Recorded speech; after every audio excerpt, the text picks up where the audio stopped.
There's fertile ground for drama this episode. This is Felicity Was Here.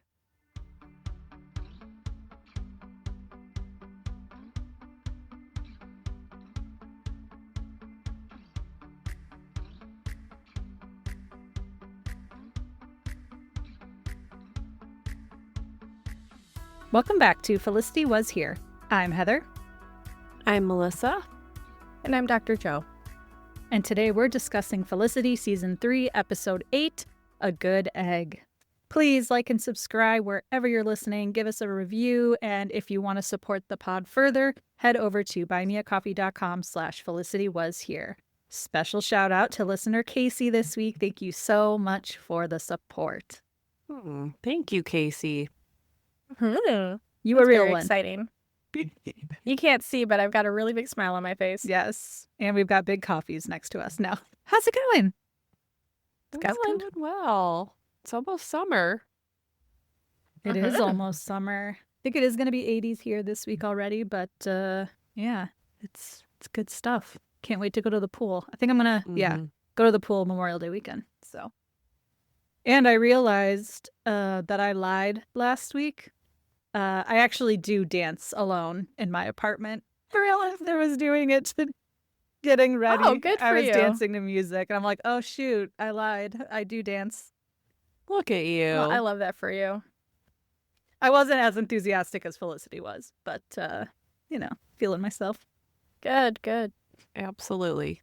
Love that for you. Yep. Alrighty, well, we've got some listener mail, and it is a reaction to last week's episode. So this is from Jamie. She says, "Hello, ladies, it's Jamie again. So last episode, I asked you all what was working and what was not about Season 3. And Dr. Joe suggested that we share what we would like to see instead and what kind of conflict we would like to see instead. Since I was the one that posed the question, I thought I would share what specifically I would have liked to see in Season 3. Since Ben and Felicity spent the summer apart, I feel we should have gotten a bit more of the honeymoon phase and keeping the rom-com vibe of the last few episodes of Season 2. The drama/conflict could have been given to the supporting cast of Noel, Julie, Elena, Megan, and Sean, at least for a while. In the Season 3 premiere, we learn that Felicity's parents have decided to divorce, and then it's kind of glossed over. We could have had some nice moments of Felicity leaning on and confiding in Ben as she did in The Depths and Truth and Consequences. As far as what conflicts I would have given Ben and Felicity, I remember last season Ben was trying to figure out what he wanted to do, asking Pavone to see if he could coach a kids' basketball program. They should have followed up with that, and perhaps Ben feeling insecure about Felicity's success in art. I do think Ben's anger and problems with his father was a good route to go, but did not need to be brought about by Felicity getting drunk and possibly sleeping with someone else, or his dad kissing Felicity. Felicity has never been the character that turns to alcohol to solve her problems. She is the I need to talk about my feelings type, so the frat storyline always felt completely contrived to me. I think Ben's complicated relationship with his father was enough to get his anger to resurface, which we had already seen signs of in Hello, I Must Be Going. I also wish the show had continued to grow on the female friendships they started to build in the Aretha theory. I found it incredibly strange that Megan, after being so worried about Felicity after Julie left, then let Felicity to deal with the aftermath all by herself. I would have liked to see Megan have Felicity's back with Ben and taken some responsibility in leaving her alone at the party. Well, those are some of the suggestions I have for now. Looking forward to hearing what you think. Thank you, ladies. Thank you for reading that, and thank you for sending that, Jamie. Mm-hmm. I realized some things after I read that. The thing about Felicity and Ben's dad, it reminds me a little bit of the fridging trope. Have you heard of that? Fridging? No. Fridging? It's refrigerator? yeah. Fridging? Yeah. It's a specific reference. I'm not going to get into the details about that, but basically, fridging is a storytelling trope where a character, frequently a female love interest or family member, is killed, assaulted, or incapacitated solely to serve as a plot device. The event acts as an inciting incident to motivate the male protagonist's development or drive their quest for revenge. So I think that's kind of lazy. So I do agree that was a little bit not as well thought out as it could have been, that maybe there was a different way to get Ben to come to his senses. What the writing had done up to that point was not apparently enough for him. So maybe one of those other previous plot points could have been the, rock bottom for him to be like, oh, I need to get my life together, instead of bringing in this kind of frigid scenario where something bad has to happen to Felicity for Ben to kind of wake up. So I definitely, I had reflected on that since we recorded too. And then again, when we got this listener email. So I just wanted to throw that out there too, that as much as I was defending it in some ways because like, well, those things didn't work, it's because the writers chose not to make those things work. And chose to go this route. So it was more of an explanation than a defense. But yeah, I too am dissatisfied with that, you know, kind of zooming out and being like, hey, like, that's lazy, hokey shit. No, I was just going to say, the writers are like, what do? Let's get some fridging going on. You got a fridge, Yeah, I mean, I didn't think about it as, you know, a trope. But now that you say that, that makes a lot of sense. To me, it was just like we already had her, like, I guess maybe in the year 2000, they didn't think of the frat thing as an assault or whatever. I mean, again, she wasn't actually, you know, according to Randy, didn't even have sex. So fine, it wasn't assault. But like we already had that traumatic thing kind of happen to her. So then just to have a couple episodes later, another crazy predatory weird thing, I was just like, oh, did we really have to put her in a situation like that? And we've had Julie and... You know, so I was just a little disappointed, especially since he was just jumped by an entire frat. Like, I feel like that would have been enough. Yeah, like the writers could have been like, he could wake up in the hospital and be like, oh crap, like I'm becoming my dad, just like the Spooked. Yeah, or like, or what was the Jamie mentioned it in Hello, I Must Be Gone. I don't know. I thought there was maybe she mentioned it in her Instagram comment. There was another episode where he shares with Felicity, like, I think I'm becoming my dad, when he's really upset. Yeah. Like, I feel like that could have, maybe it was after the gambling thing. I feel like that would have been an interesting tie. And it was something that had to do with Ben, not Felicity. Yeah. Right. And yeah, I do think for most of these characters, you know, Ben is no longer trying to figure out what he wants to do. Like, he got all that inspiration from Pavone to try a bunch of different things. And like, now we don't see him in classes. And like Felicity, she has an art show that she gets to be in, but we don't see her in class this season. Elena and Tracy are probably the ones we see the most going to school, going to class. But like Felicity's whole medicine versus art thing is gone. I think there's so much more there that could be done. And same thing with Noel. It's like, we're focusing on Tyra, but he's got to get his whole life back together after just saying he was going to quit school. Like, how does he have classes? Like, is he in anything? Like, it's just, you want to graduate this year. How are you going to do that? So I agree on that. There's some things that could, kind of drop the ball in some spots. And yeah, I feel like maybe we're a broken record at this point, but I think we all agree on the female friendships part of it. Like, this episode, Elena finally tells Felicity that she cheated on Tracy, and it's like, oh, sorry, I didn't tell you sooner. It's like, why? Felicity's never around. Like, why aren't you sorry? So yeah, and it's not like a huge long conversation because, you know, she's kind of just off on her way to the next thing. You know, Felicity is just like, gotta go, good talk. So yeah, what are you gonna do? Oh, well, you'll work it out. Okay, bye. yeah, that's like, girl.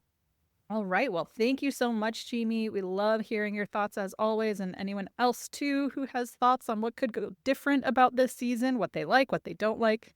Remember, you can always email us at felicitywasherepod@gmail.com. All right. So last time, Ben cut his dad out of his life after he crossed a major boundary with Felicity and took a big step in self-growth, going to Al-Anon, where he saw Molly. Noel started stalking Jane successfully by reading her emails and using the intel to get her on a date. Finn accidentally revealed to Tracy that he slept with Elena, while McGrath's Me Too accusations circulated on campus, which implicated Elena. Sean decided to explore his Jewish faith. So, A Good Egg was written by John Eisendrath and directed by Keith Samples. We're also just about halfway through the season because it's a short season, so... next episode will be just officially more than halfway because there's 17 episodes, so not an even split, but it's kind of crazy that we're already halfway through. Midpoint. Yeah. Wow. We're not even like at the midpoint finale either, so yeah, it'll speed up. All right, so we open on Dean and DeLuca, where Noel is still covering Ben's shifts while his arm and face heal up. He's asking Felicity for help on a project, which Felicity immediately guesses that it's about Jane. Sean, I guess, told Felicity about Jane. And in my notes, I wrote, I hope she doesn't know about the emails because her reaction was not it. She's like, oh, yeah, who's the girl? Sean told me about her, like as if this was a cute thing.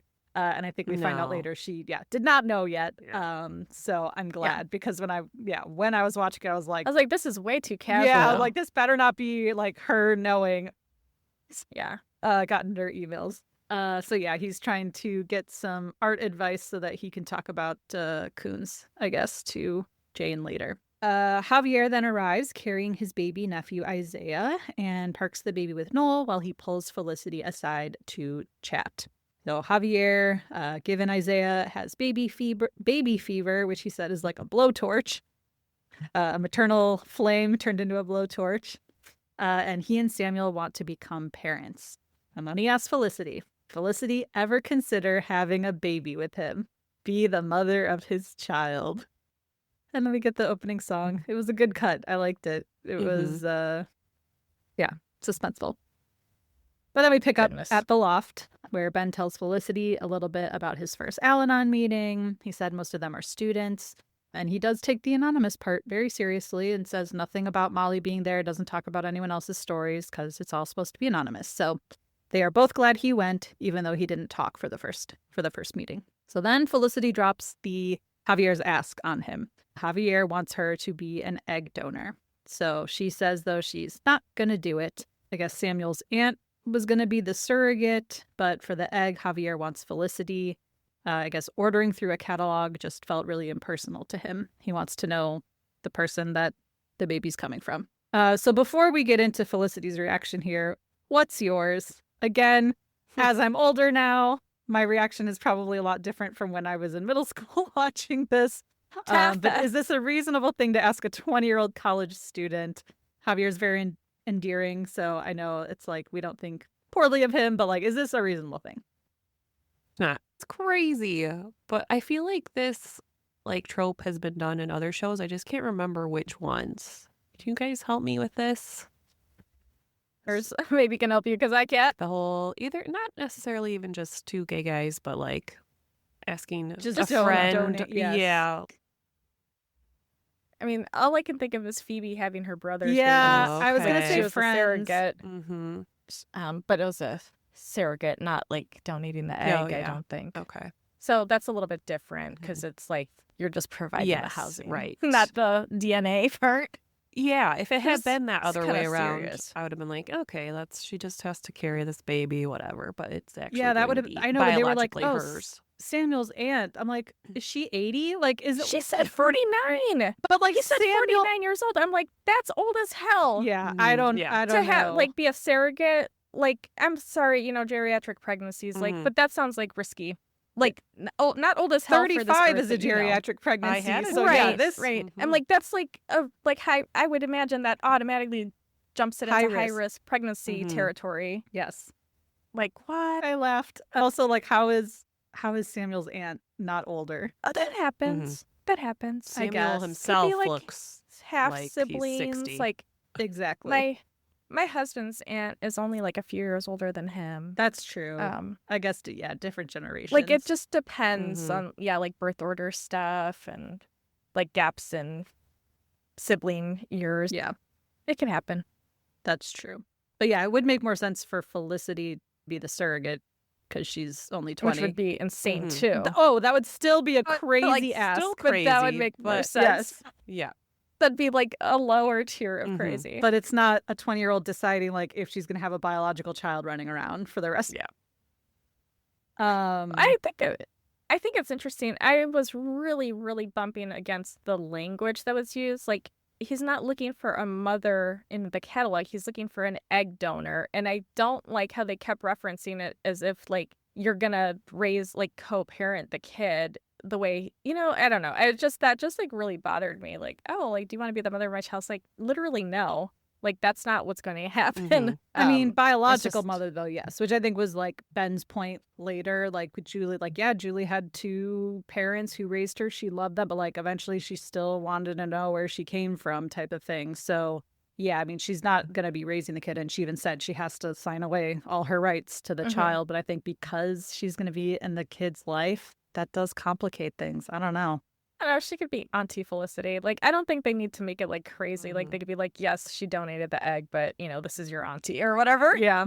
But this is another interesting thing that was bothering me the whole time I was watching this is like, do men talk to their guy friends and be like, should I donate some sperm? Or do they just be like, blap, blap, blap, and like, just like spread their seed around town? Like, I don't think anybody has these conversations. Like, our guys, I've never seen a TV plot do this, and I don't know any men personally in my life that I am aware of that have donated sperm, but it seems, like Kevin from The Office donated sperm. Like, cool. I don't think he was like running around like asking people like, hey, like this is a really big choice, like this is a really big decision, should I do this or not? Like, it's fascinating that it gets turned so much when it's like a woman donating her eggs versus a guy donating sperm. Like, I think people are just like, yeah, there's the cup, go have fun, knock yourself out. Well, yeah, but It's also a very different unfortunately, process. yeah.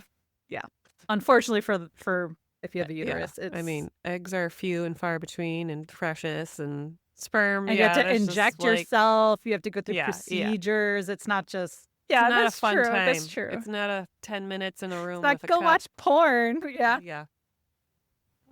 Not 10 minutes with a cup. No, it is not. It is a bigger physical commitment, but I guess But the long it's just term, interesting you're right. because the Yes. implications Yeah. aren't Yeah. so loaded when we talk about that.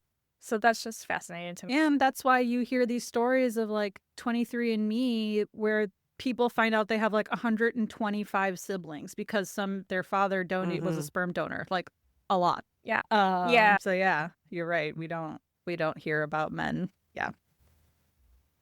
Questioning whether or not to do it. They're just like, oh, I got to make a couple bucks. Actually, that was a friend's storyline too. Wasn't Joey a sperm donor? And then he was dating this one. Yeah, he was dating the gift basket lady, and like he was trying to save up for the donations, and so he was. I think it was Monica was telling him like, why don't you just be there for her? And he's like, I don't come. What do you mean? Huh? What? Like he never thought to not, orgasm every time he was getting freaky with someone. And so his girlfriend was like in love with him because he was so giving. Man, Friends is really relevant this episode. Yeah. Interesting. Who would have thought? And also, we've talked about this for his wedding. We talked about this for his, green card marriage earlier in season 1.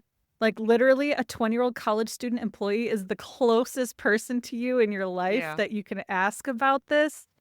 Yeah, and I think it's a missed opportunity to highlight more of like the LGBTQ community. Like, he doesn't have any community outside of like Ben and Felicity, like his employees, like and obviously Samuel. But it doesn't sound like they're he had a whole wedding. I saw a bunch of guests there. It wasn't just 5 people. Like, where's his community? Like, I think that could have been interesting to explore that. Yeah, there's not a ton of character development for Javier outside of Felicity, which is interesting. Like, there's Samuel, but like we don't college or whatever. Yeah, we don't see him going to college either now later. But yeah, very interesting. So yeah, Felicity says no, but her face is definitely saying something different. So then Elena tracks down Tracy to talk about study session. He's very cold to her. She's like, when are we studying? We're going to study session. He's like, I am. I don't know what you're doing. So she's wondering what's up with him, and he tells her that Finn told him. So he knows now that they hooked up. So Elena tries to explain. She says she was confused. She got caught up in the moment. But Tracy was like, this was always an issue with you. Well, you had your sex now. Hope it was worth it. She's like, no, I'm so sorry, baby. He's like, I'm not your baby. And he leaves. Ouch. And his face, that whole scene was really hard to see, hard to watch. Also, she kind of made it sound like it had nothing to do with them not having sex. So I'm like, that's not making your case better. Like, oh, yeah, I would have cheated on you even if we were doing it. Like, that had nothing to do with it. I'm like, that makes it worse. That fucking makes it worse. Yeah. Like, I would have cheated on you no matter what. But I will say, okay, cool. Like, the sex thing has always been a problem that they haven't really dealt with yet. So I guess I'm just wondering, like, was this inevitable anyway? Like, was this always going to be the end result? Because they didn't see eye to eye on that issue. Like, them breaking up, I mean. Probably, yeah. But it's just interesting that she has not been framing it that way. Like, in the past episodes when she talked about it, too, she didn't. That's true. No, like, It didn't have anything to do with it. I'm like, girl, I'm just you've got a attracted to bigger him. problem. Yeah.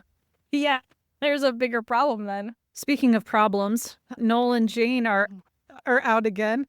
And he is still using her emails to manufacture common ground. This time with talking about a coons exhibit. And Jane's like, "Oh, you like coons?" He's like, you know coons?" Like, Noel, come on, everyone knows coons.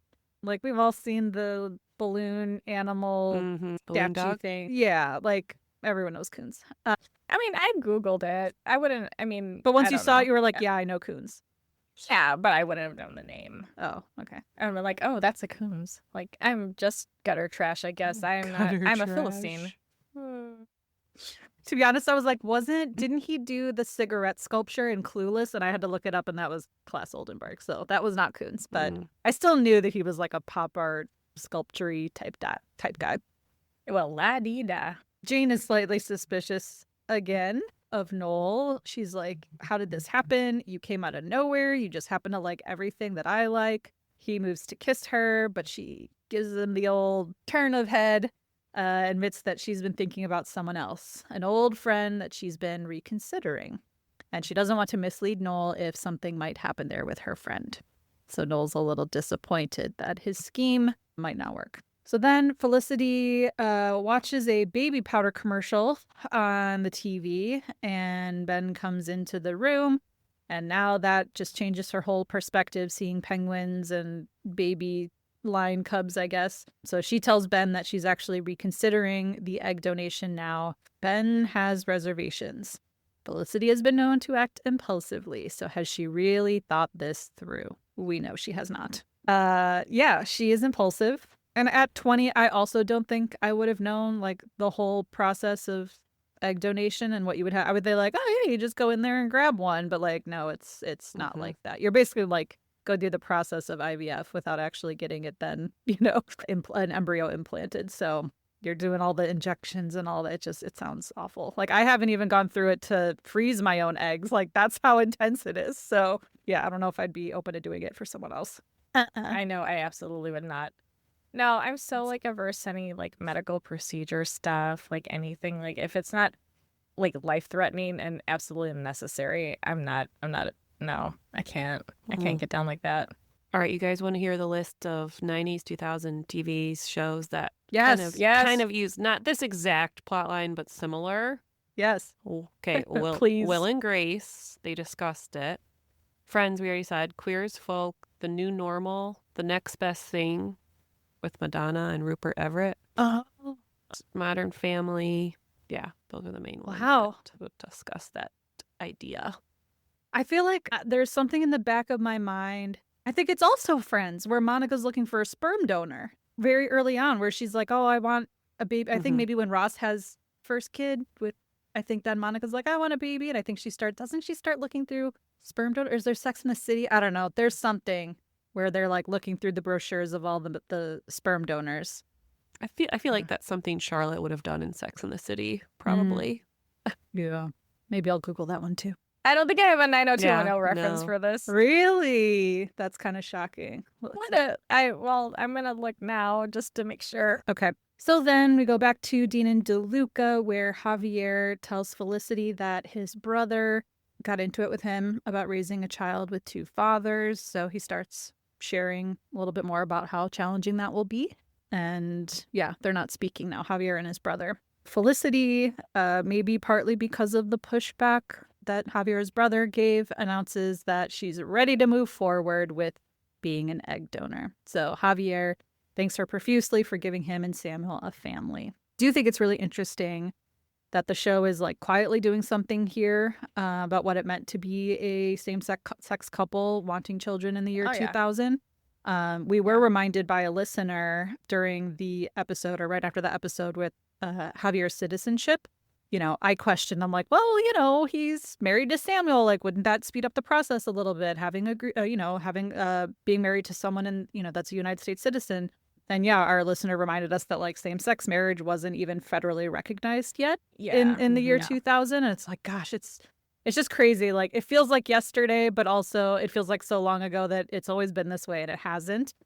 So yeah, like adoption was largely inaccessible then to Javier and Samuel at this time. Yeah. So Javier genuinely has limited options. So it's actually really interesting. Like, that does put a perspective on it. Like, he doesn't have a ton of options, and there's going to be way more people probably in the year 2000 that wouldn't want two men to have a family. So yeah, looking back, I think it's actually really interesting picture of what it was like back then.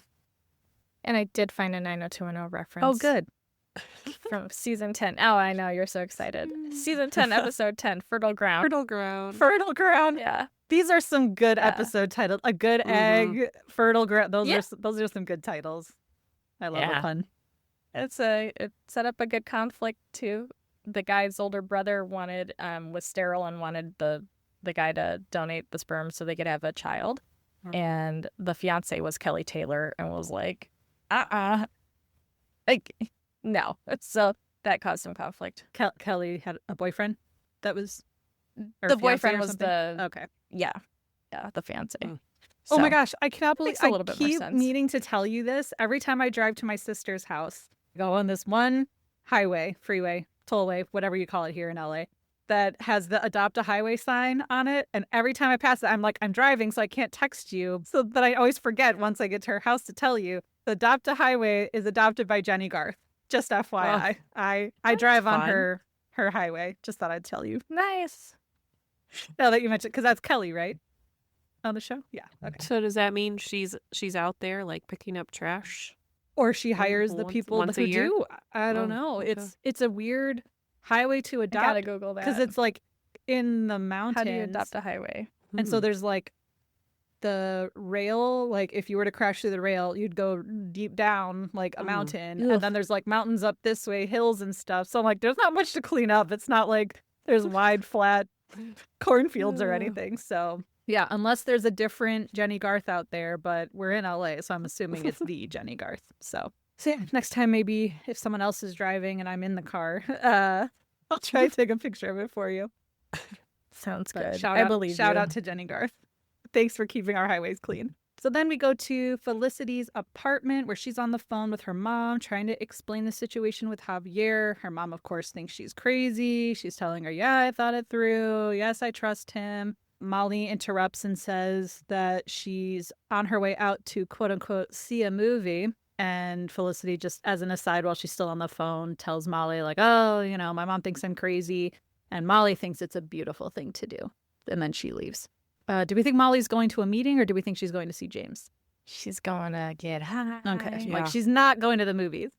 So meanwhile, at the loft, Sean catches Noel on camera reading Jane's emails on his laptop, looking like the Unabomber. Like, his plaid robe, like, hair crazy, looking like the stalker that he is. Sean's like, this is a felony, but also it's incredible television. He wants to film it, but Noel's like, no.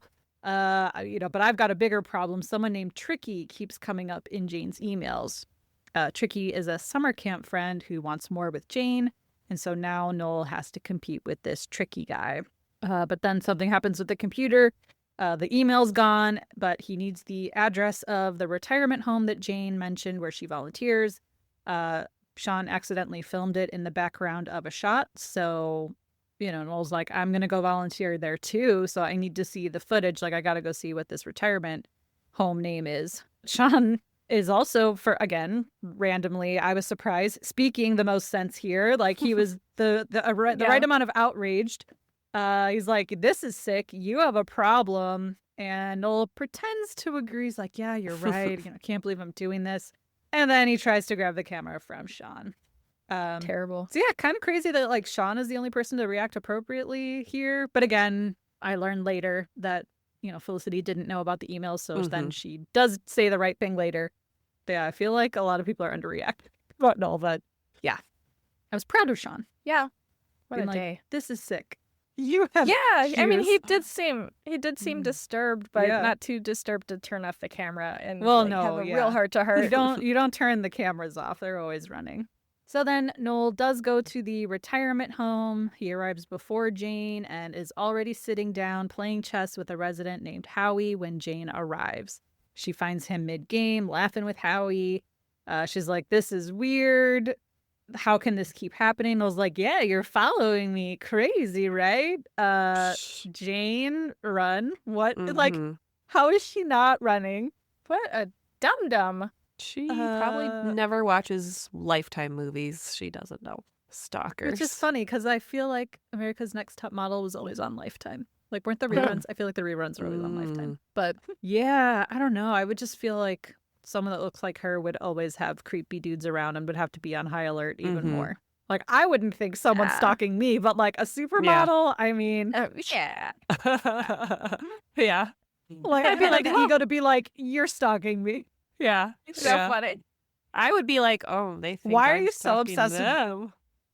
Yeah, Oh, exactly. Yeah, I'd be like, oh my God, they think they're going to think I'm a stalker. So, but yeah, Jane's like, all right, are you winning or losing? I was like, I'm losing, but I think tide's about to turn. She sits down and yeah, I just said, girl, wake up. That's almost more disturbing than him, like doing it, is that she's not catching on at all. And then when she does catch on, she's like, you're right. Like, just brushes it off so easily. It's like, how many coincidences do you need before you're like, hey, wait a minute, and like really mean it? Like verbatim, this food is great and all, Come but I'd rather on. like Come pulled the out fuck of your on. emails the IT guy that came to help Yeah, you the IT set guy, up your exactly. email. That's Anyway, what I mean. It's like, it reminds just me a of like show. Criminal Minds, like just people like, infiltrating. Yeah. Well, Felicity then goes to meet with a fertility counselor named Liz to kind of figure out what this whole donation process is like. Liz is a mother herself of a donor egg baby.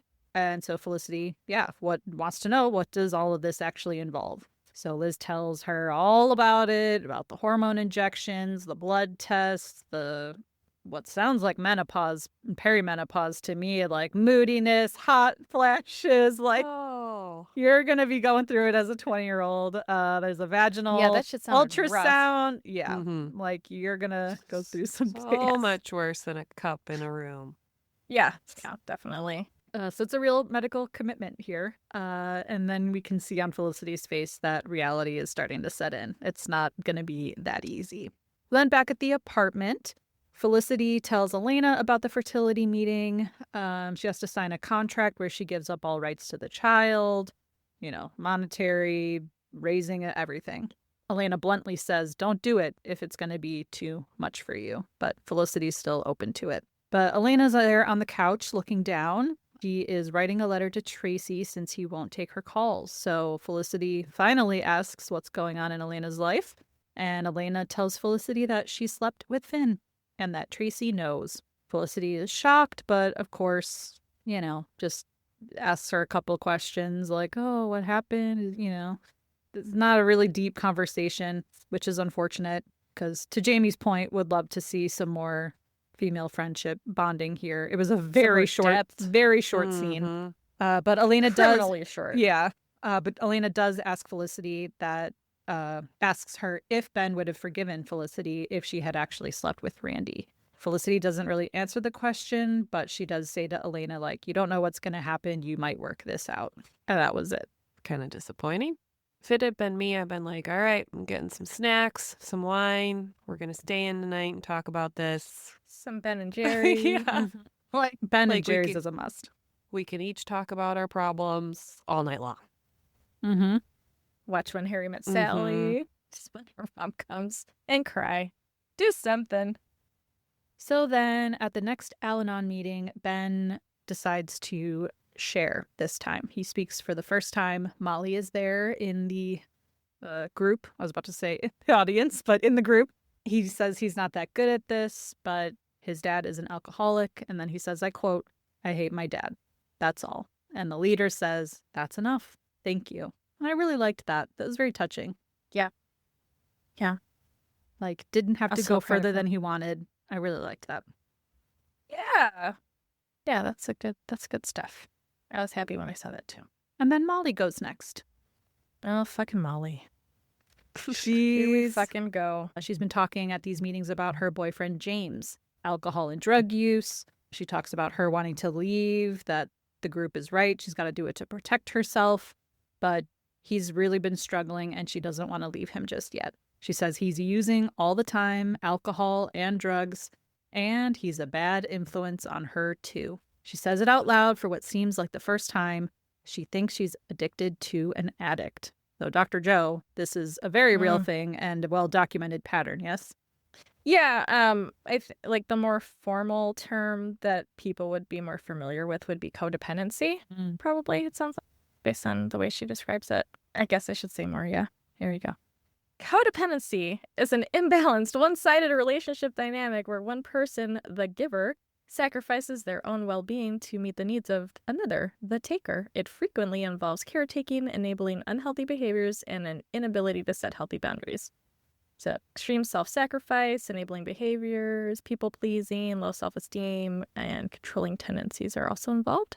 And it originated in addiction recovery circles to describe partners who enabled a loved one's substance use. It extends far beyond romance.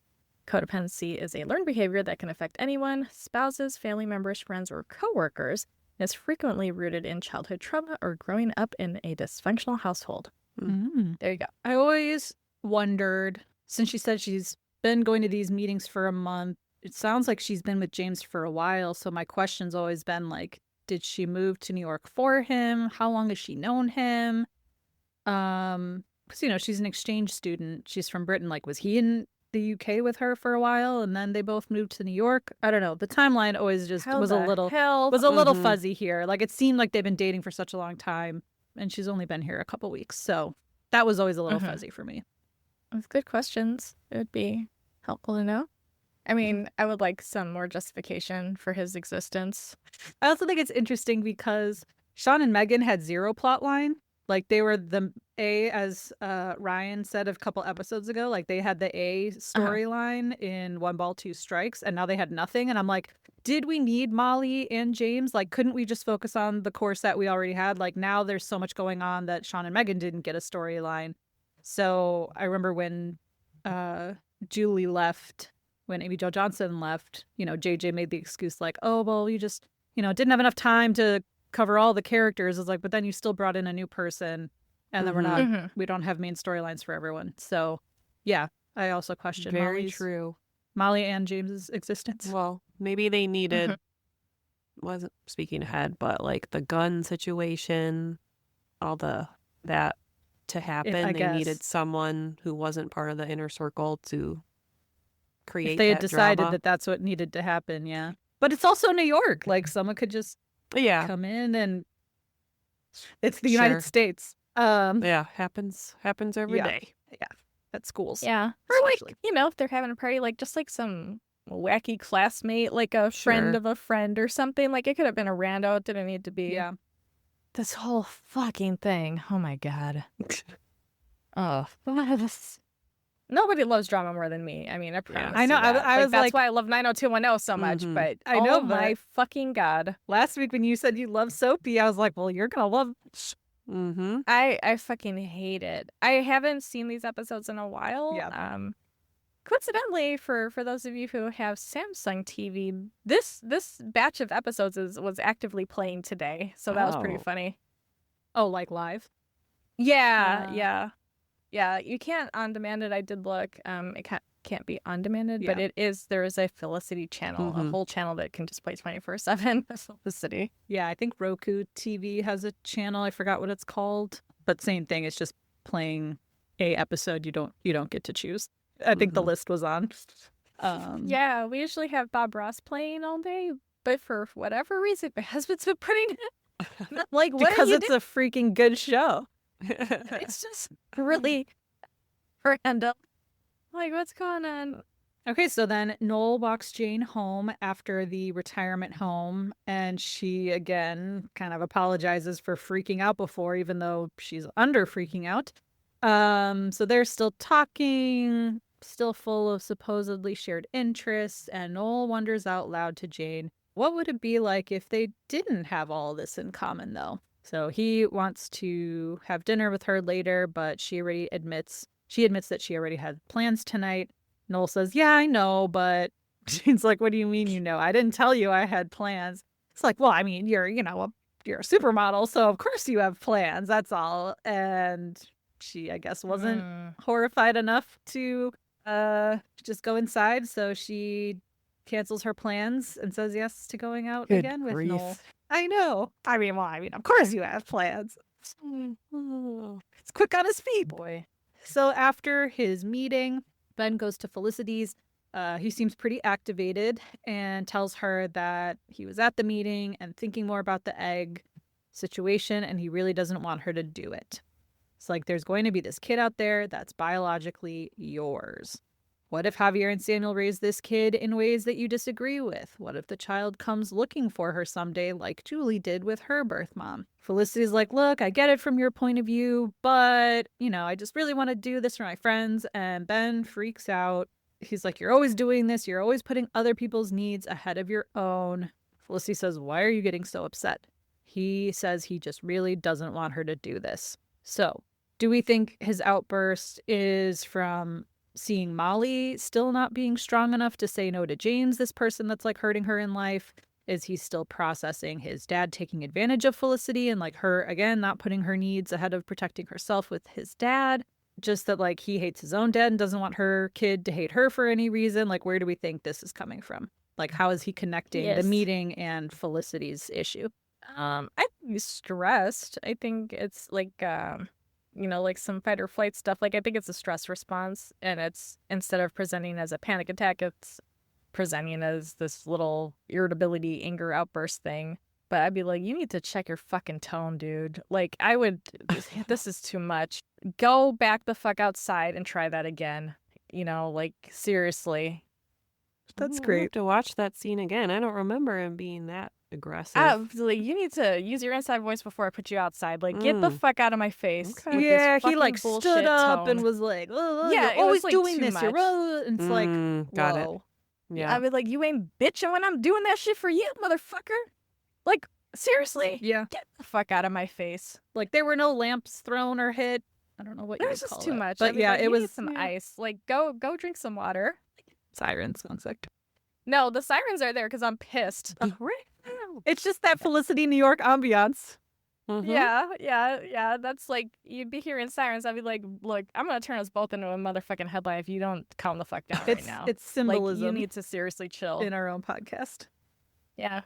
No, I was irritated watching him. I'm like, oh, here we go again. I found it so curious because I'm like, how did he connect that meeting with what Felicity's doing and her putting her needs in front of everyone else? And so I was like, is it because he sees it in Molly, the people pleaser, and not standing up for herself and that kind of thing? But also, like, who says, again, we all agree it was like an inappropriate ask of Javier, but also she is her own person. And if like she's the one who gets to decide what her needs are, and if she's totally cool with doing this, then it's not a problem. I don't know. Like, there's also that, like, he doesn't like it, but she is fine with it. I don't know what to say. I'm trying to... maybe he was mad at himself. Mm-hmm. If he was seeing her as Molly, then is he James? And does he, like, be like, oh my God, I'm a piece of shit, but he doesn't know how to process all of that. So he has this little outburst. What are you going to say, Melissa? Oh, I was just going to go back to what you were saying about he doesn't have any, like, say in it or whatever. Like, I totally get it's her decision. She's her own person. But also, it's not like they're just casually dating. Like, they are a serious couple, and it's her decision, but I think she still needs to get his input and how he feels about it because they're together. This is a... They had no ring on her finger, yeah, but... And you're 20. Like, what are the odds that you're actually going to end up with the person that you're with when you're 20? Right. But well, even so, she's going to be pregnant. That was less she's my be... point. These are the situations where, like, I'm trying to find the right words. He's saying she always puts others' needs before her own. So he's implying that if she were to do this, it's because she's not thinking of her own needs, but like maybe she has thought about it and just decided like, no, I am cool with it. Like he's implying there's some sacrifice, but if she doesn't see it that way, I don't know. It's just like a different... Yeah, sacrifice is in the eye of the beholder, I guess. Yeah, like maybe that's just not how she sees it. Maybe she's not sacrificing. But is that a problem right, if somebody doesn't see a sacrifice as a genuine sacrifice, like anybody else would observe it as one, but you don't? Like, is there some sort of disconnect in how she's perceiving different situations? I don't think it's that extreme, but I don't think it's as simple as, well, if she's okay with it, then it's okay. It's like, well, there's a lot of things people are okay with that are not in fact okay. Mhm. Yeah. You're going to laugh. But like my therapist has been getting me to think a lot about like, what are my motives in a certain situation? Am I doing something just because I'm afraid of how the other person will react or what they want? Or am I actually thinking like, no, I want to do this? So I think that's where I was thinking like, only if that's different. I think like if Felicity's doing it because she's like, oh, Javier's not going to like me if I say no, then like for sure she's putting other people's needs before her own. But if she's like, no, I want to give him a family, then I don't think she is. I think that's the only thing. Like Ben's assuming she is putting herself last, and that her motives are off. That's all I'm trying to say. Yeah. No, Melissa's right though. Like it brings up a good point. Like if she's having like weird symptoms and moodiness, like it does affect other people around her. You know, and it's gonna. I mean, it is gonna affect her for sure. It's gonna affect her school, like going to class and all that. Yeah. And there is, a mini you is gonna be wandering around the earth forever after that point, and it'd probably be in your life. I don't know. That might be weird for me. Maybe it wouldn't bother other people, but all right. So Felicity then goes to Dean and DeLuca, where Javier tells her that his brother seems to be softening on the issue. He got him a baby Bjorn, where you look like a little kangaroo. Melissa, did you have a baby Bjorn? I had a Mamaroo, which is not as bouncy, but it's like a motorized rocking thing. Oh. It's a new trendy thing. Didn't really work very well. Oh.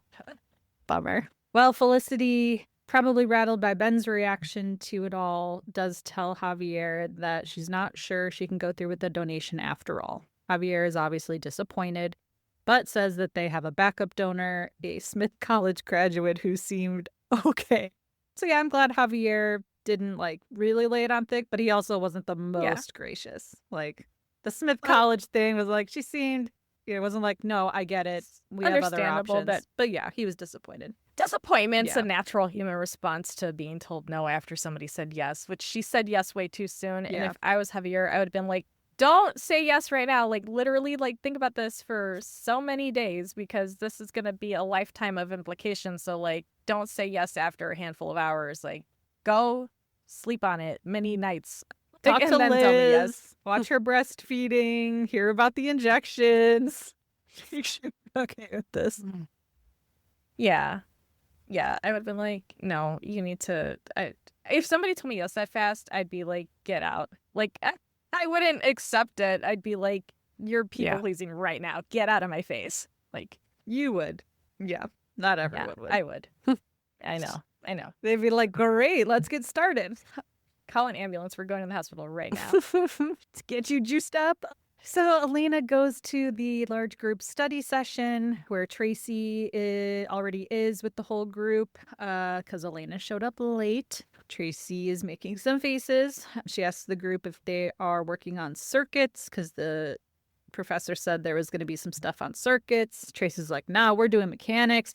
You can do whatever you want. We're doing mechanics. So she's like, fine, I will. And the rest of the group's like, this is not your couples therapy session. We're going to go take a break. So they all leave the room and leave those two alone, which I just thought was so silly. The whole study group's like, let's give them a minute. I don't know. That was fun. Yeah.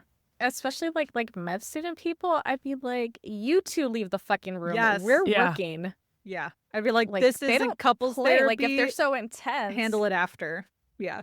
Yeah. Yeah. If they have anywhere near the intensity that Elena does, could you imagine if somebody walked in while Elena was studying and she witnessed that? She'd have been like, no. You two need to go the fuck outside. I don't have time for this foolishness. Let's get back to work. We already know. She'd be like, do not interrupt my system. Because we've seen it multiple times. Yes. Exactly. I couldn't believe it. I was like, oh no. This is badness. Yeah. Well, so yeah, the rest of the group leaves the room. So it's just her and Tracy. She tells him, not that you care, but she couldn't sleep that whole night. She kept thinking about the two of them. And she decided to write it all down in a letter if he cares, to hear how sorry she is and how much she cares about him. So she hands him the letter. So then Noel goes over to Felicity's and essentially asks her to help him figure out how to stop lying to Jane without losing her. This is where Felicity finds out that Noel had stolen her password and stolen her emails. She is appalled, thankfully. So Noel's like, what do I do? She's like, Noel, there's only one thing to do, and that's why you're asking me, because you know that I'm going to tell you. You have to stop lying. His argument is like, yeah, maybe I didn't know about those things before, but once I found out about them from Jane, I genuinely enjoyed all of those things that we did together. So, maybe lying actually made me a better person. So, so then Felicity tells him, you're so funny. You underestimate yourself. You always have. He's like, what? No, I don't. She says, oh, the thing about you, like if there's one guy who doesn't have to lie to get a girl's attention, it's you. Which again, I'm going back to, we haven't seen that. Like he had a girlfriend when he came to college. He told Felicity day one, like episode 1, oh yeah, I like you. Like he didn't need to do anything. Then his old girlfriend wanted him back again during the fugue. Then he got Ruby without having to look at her emails or lie. Like, he got Natalie. So again, I'm just like, did he underestimate? Like, I feel like they just created this, like, oh, well, he's a geek, so he must think he's bad with women. But, like, we never saw him actually be bad with, except Bridget. Or not Bridget. Yeah. Was it Bridget? At the one party when Elena's trying to help him pick up girls. She was like a lesbian, no? Yeah. Like, but she was literally. Yes. A lesbian. Like, she wasn't just saying that to make And the one scram. waitress who's, like, working her job and doesn't want to be hit on at a bar. Like, and use your again, I head, thought read the that room. plot point was also contrived because, again, we haven't seen him be bad with women. So, yeah. Anyway, then Javier lets himself into the apartment with some news. The backup egg donor wants to meet the parents before she donates an egg. Felicity's like, great. He's like the daddy and the mommy. So Javier needs Felicity to pretend to be his wife again. So they go to meet the donor, Patty. His cover story is that, it's not because there's no love between, it's not Felicity's fault. It's not because we don't love each other, but I'm omnipotent. Oh, that was cute. Great callback to Noel's being impotent. I am impotent. So Patty is nervous, though. She says that a previous couple she was going to donate to lied, said they were happily married, and then filed for divorce right before the donation. Felicity's conscience starts eating at her. She doesn't like lying, so she tells Patty she needs to tell her the truth. But she doesn't quite get there. She's like, I don't know how to say this. Again, I laughed at Javier when he was like, maybe creatively or not at all. Like, I don't know how to say this. How about creatively? I loved it. But instead, she still does tell the truth, just not the whole truth. She says that Javier would be such an incredible father, and this child would be just so incredibly loved. And Patty seems moved by that. So then Noel and Jane are on their date at Jane's place, eating dinner on the floor. Candles are all lit all around. He's like, you said you're confused, but you seem like the most unconfused person ever. So she tells him why. It's that her friend Tricky is like a brother to her, but he's into her, and she's worried that they would mess things up if they got together. She says, but I'm not confused anymore because of Noel. So she leans in for a kiss, and they start to get freaky. But in the middle of it, Noel says, it doesn't feel right. Again, this wouldn't happen. Like, Noel, after all this, would not back that. Like, a guy is not going to be like, you know what, supermodel, this just doesn't feel right. Like, he had so much opportunity already. He's not going to do it when they're in the bedroom. But it's like, how I said, hypothetically, we might not have that much in common. Jane's still trying to get her swerve on, but he's like, well, it turns out it's not really hypothetical. I mean, I do like all that stuff now, but he starts rambling. But then eventually he gets out. He tells her that he saw her email password when he was setting it up for her, and in a pathetic and lame attempt to get to know who she is, he would on occasion look at her email, every day. So she gets up, is like, oh my God, you're a stalker, get out now. He's like, yeah, that's fair, and he leaves. It's all sick and gross, but also comedically, like, I think they pulled it off. It was funny. The comedic timing was funny. But also I thought that, like, their making out was pretty cringe. I was like, this isn't, I don't know. It wasn't working for me. I find it Didn't do interesting. anything for me. Wow. I find it interesting that he still is employed after all of this. Is he? Like, Mm-hmm. It would have She been. didn't report him. What are the consequences for this other than oh, he doesn't get the girl? Report him to his IT job, report him to the school. I feel like yeah, some goddamn thing, expelled. something. There's literally zero consequences. I think I usually skip a lot of these in my rewatches, so I can't remember. Is this the last episode she's in? I feel like it is. I don't think anything else happens with her after this. So I think, it's all just dropped. Nothing else. I don't even think Richard ever finds out. Of course. That it was Noel. How do we know he's not going to do this again? Why is he allowed to have this job where he can do this sort of bullshit?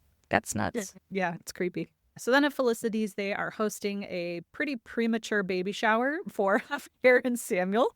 The baby does not yet exist, but they're celebrating anyway. Javier does address the conflict with Ben. He heard that Felicity got in a fight with him. Ben's like, no, it wasn't about you. Me and you are good. So that was a very cute little moment. Javier's like, I don't want to come between you two. And Ben's like, we're good. It wasn't about you. Because it really wasn't. So then Ben and Molly end up alone together in the kitchen. And Ben asks her directly, is she using? And are the drugs in Felicity's closet hers? Molly says no. I said, LOL. Those drugs that I knew exactly what they were? No, right. Those weren't mine. Yeah. So question. Maybe I was just friends with a bunch of nerds in college, but I also thought having it be meth was going from 0 to 60 on this show. Everyone in college I knew, they smoked weed. That was it. I never even saw people doing coke. Maybe we were all squares. But this was just so druggy to go to meth. And I thought about this too, because I don't want to bring a problem or a thing I didn't like without having a different suggestion.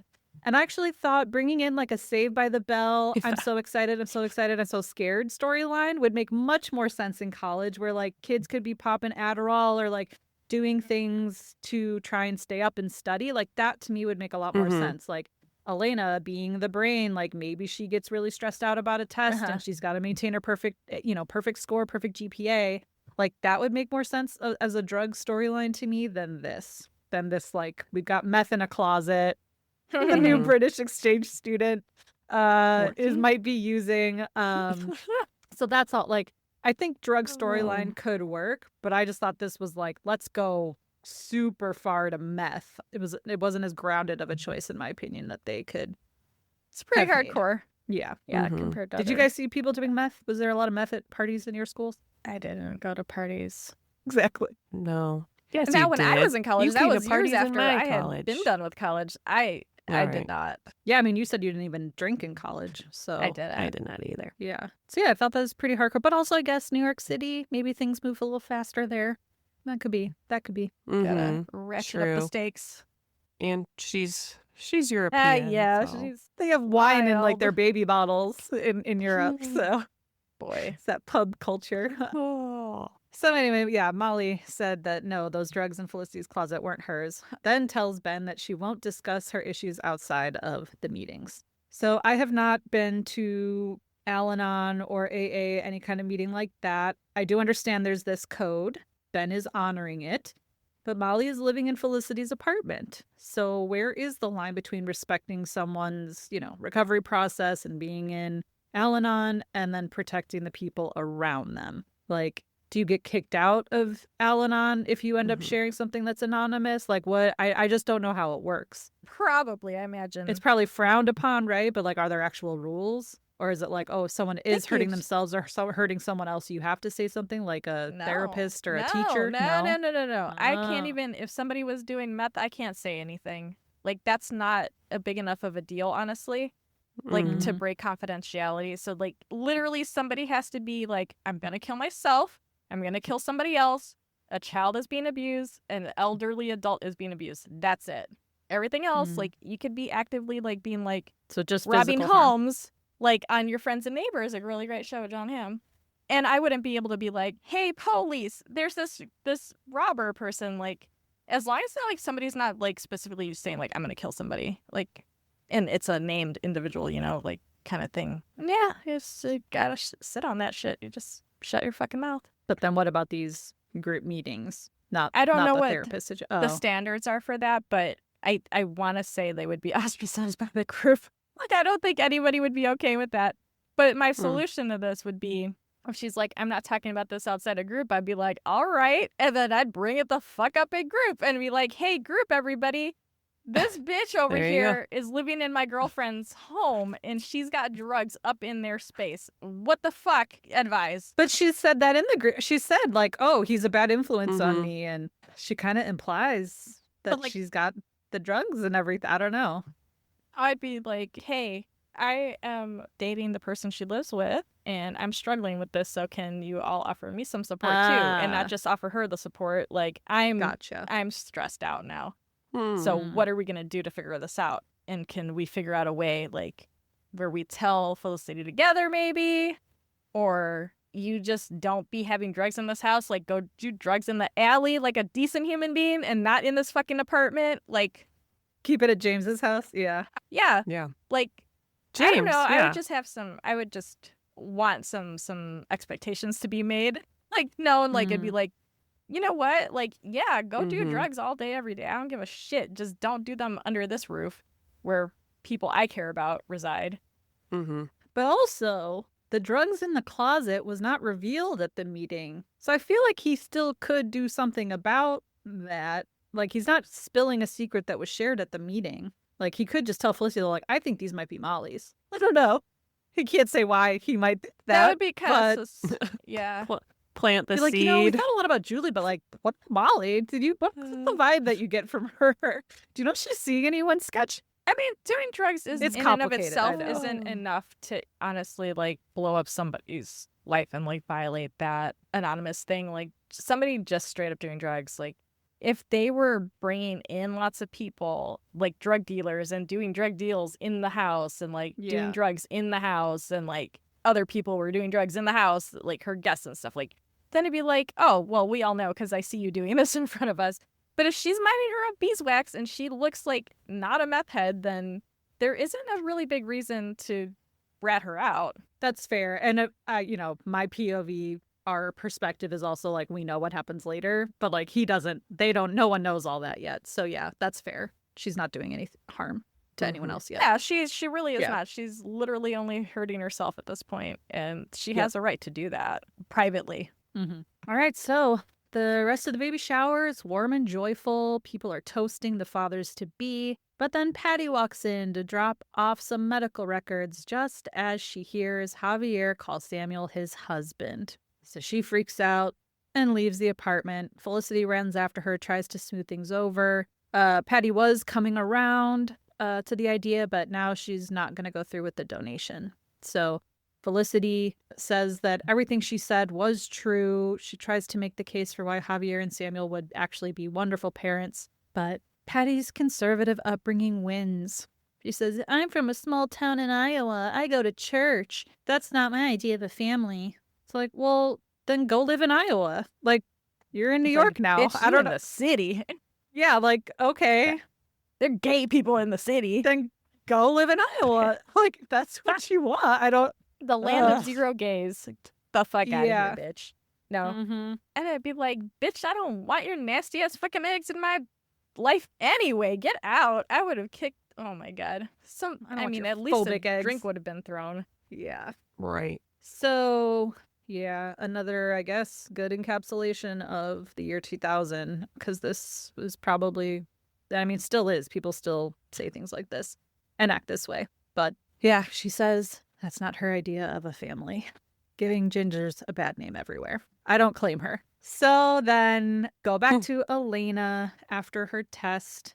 Tracy and one of the guys from group gave her a little shout out because surrogates were on the test. So Tracy and Elena get a moment alone together. He says he did read her letter. She's like, can you forgive me? He says he can't and leaves. And I also think that's very interesting from a super Christian person who can't forgive. Yeah. All this talk about God and he can't have sex with her because of God. But God says he should forgive her, right? But he can't do that. Interesting. Okay. Just interesting. It's an interesting observation I had. Touché. So then we go to Epstein Bar where Noel meets up with Richard. Richard's got some big news. So there was a woman that he'd been interested in for a long time, who was like decades, who was finally showing interest in him. And he called her a celestial being, which I really liked. I was like, that's a green flag. That's a green flag. That's nice. I was like, I would love for someone to call me a celestial being. So, yeah, until she started seeing someone else, he got all, like, oh no, like she was maybe showing interest, but now she's seeing someone else. She canceled plans with Richard last night to go out with this other guy. But guess what? It turns out this guy's a fraud. So she went over to Richard's place afterward to be consoled by Richard, and now Richard has done the deed. Noel begins to realize the woman is Jane. Richard is tricky from summer camp, and he's also no longer a virgin. The ball has left the yard, or whatever Richard said. The eagle has landed. The ball is out of the yard. I don't know, he had a few euphemisms that were funny. So he's like, oh my gosh, you're going to love Jane. She's great. Jane walks in, sees Noel. Richard introduces them. And Jane says, nice to meet you. So Noel and Jane pretend they don't know each other. And again, as far as realism goes, do we really think Jane is sleeping with Richard in real life? Also, girl, like, be single. I don't know, like, calm Do you down. need either one of these clowns? Yeah. But also, like, oh, I didn't get to sleep with this guy, so now I'm going to go to Richard. I'm sex positive, but it's like, maybe sit with it for a second. Oh, boy. Yeah. Is Richard really the one for you? I don't know. Although, he did it say seemed like there was some being. history there, so Yeah. She wasn't like absolutely not, and then all of a sudden this happened. Like, she was conflicted. She had, they have history. Yes, good for her. Good for Richard. I'm happy Good for for them. him. Yeah. So then we go to the next Al-Anon meeting, and Molly comes clean. She tells the group now is when she gets her month coin. What is it called? Chip. Thank you. Now she gets her month chip. It means a lot to her, but, she realizes it's going to take longer than a month to heal. But she also admits that she lied to someone she cares about. She gives eyes to Ben, who's there. She says the drugs in the closet were hers. She doesn't know why she lied. So if the drugs are hers, my other question then is, should she be in Al-Anon or should she be in Narcotics Anonymous or, whatever the equivalent is for AA but for drugs? Like, is she in the right group? She probably needs to be in both. Okay. Like, because both I things was just curious. I'm like, but if she's using, I mean, maybe she's not an addict. So maybe Al-Anon is right, but she just happens to be using whenever she's around him. So, okay, maybe she's not an addict. But yeah, I was like, are you in the right one? You've got a chip, but you're using drugs. I was confused by that. So then after the meeting, Ben promises not to tell Felicity, promises Molly that he won't tell Felicity, but tells Molly that he's worried about her still using and bringing drugs into the apartment. Molly reminds him this group exists so that people can talk about the horrible parts of their lives and commit to helping each other. He agreed to helping, and he cannot back out now. So I guess we kind of discussed this. Is this a reasonable ask of Molly? Asking Ben to trust the process of recovery over his instinct to protect Felicity? I think for now, because, like, she hasn't actively caused harm. It's just, the line is when your bullshit starts to affect other people, like, genuinely affect other people, then yeah, they'd be like, but at that point, you wouldn't need to be like, oh, she said this in Al-Anon. Like, I'd be like, look what she just did. Like, you can see that with your own eyes. Like, that's not okay. Yeah, that makes sense. Well, and we know Ben has a savior complex, so he wants to get in there and save Felicity. Yeah. I mean, I think he might be frustrated, too. Like, if this is what his mom would do with his dad. Like, the whole reason he's in Al-Anon. Like, it's, just not the dynamics of what his dad did, but how his mom, was probably covering for him and staying with him. And, I know that's complicated and blah, blah, blah, blah, blah. But just from his perspective, he's probably, I think, got some resentment. It'd be, even if he was very protective of her, like on some level, he'd be like, both of you suck, actually.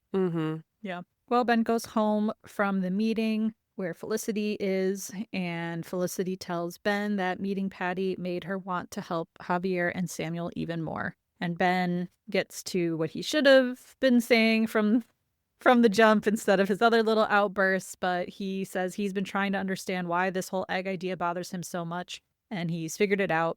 It means that she'd be sharing herself with someone else in an extreme and permanent way, and that it was really weird to him. But he says if she really wants to do it, he will support her. Felicity's like, thanks, but you were right. Like, it would be complicated to be around a child who is biologically hers, but not hers to raise. So she says she's not going to do it. She's really not ready to be a mother, which, to your point here, I was like, Felicity, you're not going to be a mother, but like, biological mother, yes, like the kid when they're 18 might want to be involved, even though she's signed some contract, so it's fuzzy. But yeah, I'm like, you're not going to be a mother. Yeah, right that's now. like, you're not Ruby. This isn't Ruby. Right, exactly. Yeah.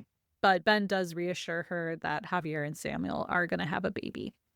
And I just said, that's the Ben we love to see. The one who like shares his feelings, but is like, I'll support you no matter what, though. Yeah. It just That's sucks that he has to be a drama queen before he gets there. Like those memes, like, I'm going to freak out and be a drama queen, but then I'll handle it. Like, but I just got to, like, complain and freak out first. Like, jeez. Yeah. Like, go have your little shenanigan outburst with Sean or somebody who's not me, and then come back when you're calm. Like, I don't need this. Like, this drama part's really fucking getting old, dude. Yeah. He only spoke once, and it was one sentence, so he's got a lot of to go. He hates his dad. We know that much. I mean, I think that's super, super, like, that's, I think, a really important part of his growth. Like, I think that's amazing that he's doing that, because I think, everything we know about him, that's got to be a hard thing to go do. So I commend him for that, the character doing that. But yeah, I agree. Sucks I don't when like the he's outbursts. out of line.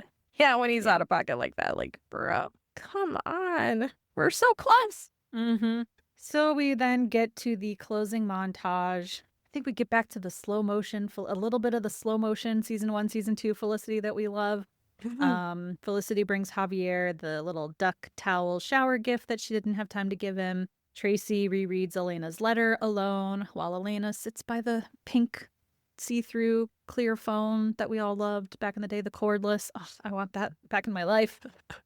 Noel goes back to the retirement home and plays chess with Howie again. And then Ben and Felicity watch a movie together, which is cute. Ben is keeping secrets now. And we've established secrets are relationship dynamite. I would posit that he's maintaining somebody else's privacy and not keeping, quote unquote, a secret. Yeah. Yes. It's a good. I'm just saying the last few episodes we've seen from multiple characters that, secrets, whether it's warranted or not, secrets tend to not go well. I mean, I think that's privacy. Like, what if she had shared something like, oh, like I got, insert terrible thing happened to me that I don't want to talk about. Like, that's not a secret he's keeping from Felicity. That's her privacy. Like, that's her private personal business. Yeah. Until it's not. I just mean, I'm sure we're going to see some drama. Yeah. Coming from this. That's how they tend to set these things up. Yeah, but what would they have done? Like, if he did say something right now, would that have, like, wildly altered anything? Do you really see Felicity being like, hey, druggie, get out of my house? Like, she probably would have just been like, hey, in addition to going to Al-Anon, go to another AA. Like, go to the NA, and, like, get some help or something. I feel like she'd be like, Molly, like, do you need a kidney? Like, I'll give you a kidney. Like, we know Felicity, like, she's going to be like, her out. Yeah. No, she wouldn't have. So, like, no. what does it change if he does break that privacy and that anonymity? Like, what would that actually have changed? Why does he need to tell her? That is fair. I don't see her kicking her out, like, no. And you can't control somebody else. You can be like, hey, don't do drugs here, go do them somewhere else. But, like, she might still do that. But then what? Like, she'd have to, like, mess up pretty bad to get kicked out, I think. Like, I don't think it's enough to just be like, hey, I've got a drug habit. Like, okay, keep that shit to yourself. If I had to be told that you had a drug habit, it must not be that fucking bad. Yeah. If it's not observed with my own eyeballs, like, you clearly have it together. So go keep doing that somewhere the fuck away from me. Well, I gotta say this, I was not looking forward to this one. Same thing with season 1 where they got the fake, we're gonna get married for immigration.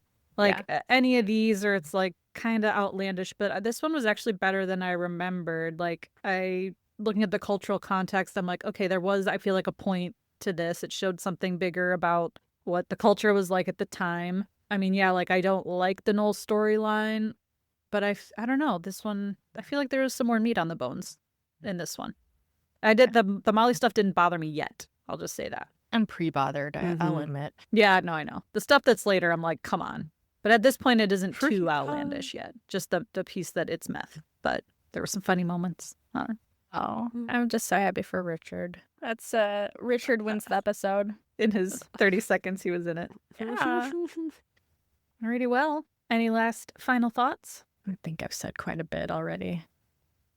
Oh, it's all downhill from here. Just thank you again to our appreciative fans. We appreciate you back. That's all I got. I concur. Got the best listeners. Thank you so much for your thoughts, for your support, as always. We will catch you next time. Bye.